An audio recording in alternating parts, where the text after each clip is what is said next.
Open mic when I read the deleted scene from Charlie and the Chocolate Factory? Nah. Okay, well, then here we go. This is an actual deleted scene that was recently found in the author's desk. Here we go.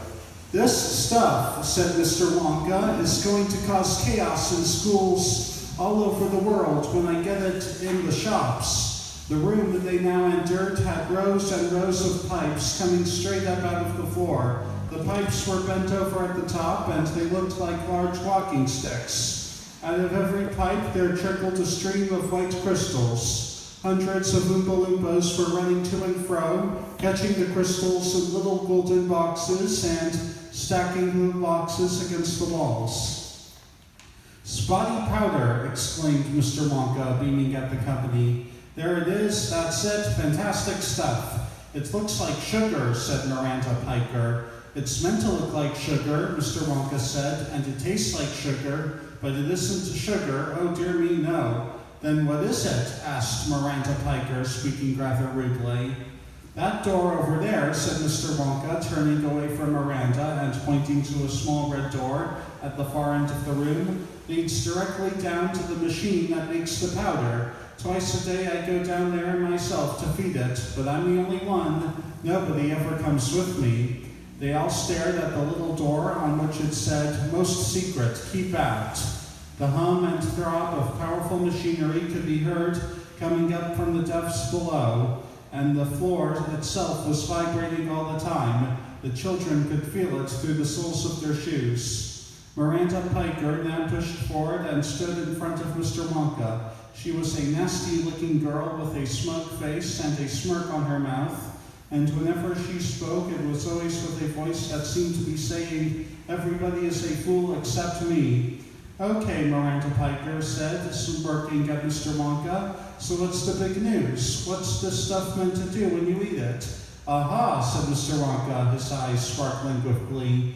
"You'd never guess that, not in a million years. Now listen. All you have to do is sprinkle it over your cereal at breakfast time, pretending it's sugar. Then you eat it. And then exactly 5 seconds after that, you come out in bright red spots all over your face and neck. What sort of a silly fool wants spots on his face at breakfast time?" said Miranda Piker. "Let me finish," said Mr. Wonka. "So then your mother looks at you across the table and says, 'My poor child, you must have chicken pox. You can't possibly go to school today.' So you stay at home, but by lunchtime the spots have all disappeared." "Terrific," shouted Charlie. "That's just what I want for the day we have exams." "That is the ideal time to use it," said Mr. Wonka. "But you mustn't do it too often or it'll give the game away. Keep it for the really nasty days." "Father," cried Miranda Piker, "did you hear what this stuff does? It's shocking. It mustn't be allowed." Mr. Piker, Miranda's father, stepped forward and faced Mr. Wonka. He had a smooth white face like a boiled onion. "Now see here, Wonka," he said, "I happen to be the headmaster of a large school, and I won't allow you to sell this rubbish to the children. It's criminal. Why, you'll ruin the school system of the entire country." "I hope so," said Mr. Wonka. "It's got to be stopped," shouted Mr. Piker, waving his cane.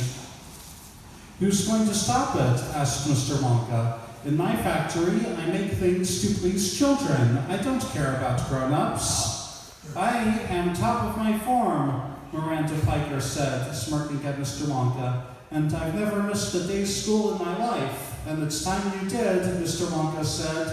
"How dare you," said Mr. Piker. "All holidays and vacations should be stopped," cried Miranda. "Children are meant to work, not play." "Quite right, my girl," cried Mr. Piker, patting Miranda on the top of the head.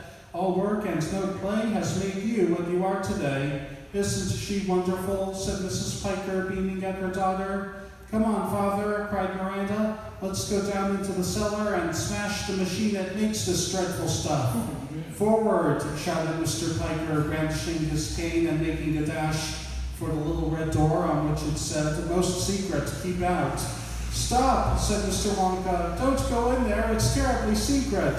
"Let's see you stop us, you old goat," shouted Miranda. "We'll smash it to smithereens," yelled Mr. Piker. and a few seconds later, the two of them had disappeared through the door. There was a moment's silence. Then, far off in the distance from somewhere deep underground, there came a fearful scream. "That's my husband!" cried Mrs. Piker, going blue in the face. There was another scream.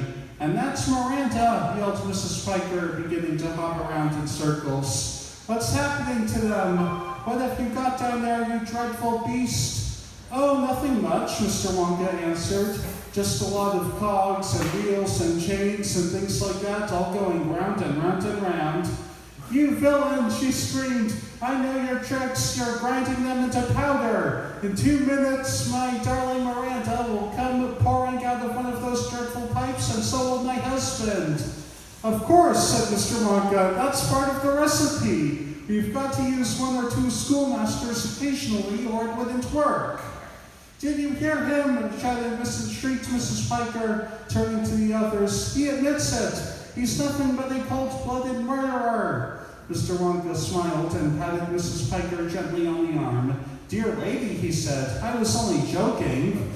"Then why did they scream?" snapped Mrs. Piker. "I distinctly heard them scream." "Those weren't screams," Mr. Wonka said. "They were laughs." "My husband never laughs," said Mrs. Piker.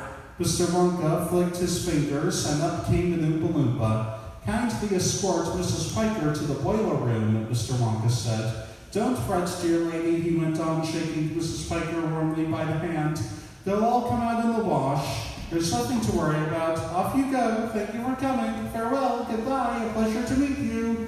"Listen, Charlie," said Grandpa Joe. "The Oompa Loompas are starting to sing again." "Oh, Miranda Mary Piker," sang the 5 Oompa Loompas, dancing about and laughing and beating madly on their tiny drums. "Oh, Miranda Mary Piker, how could anybody like her? Such a priggish and revolting little kid." So he said, "Why don't we fix her in the spotty powder mixer? Then we're bound to like her better than we did.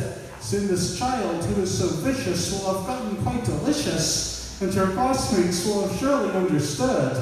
And then instead of saying Miranda, oh the beast, we cannot stand her, they'll be saying, oh how useful and how good."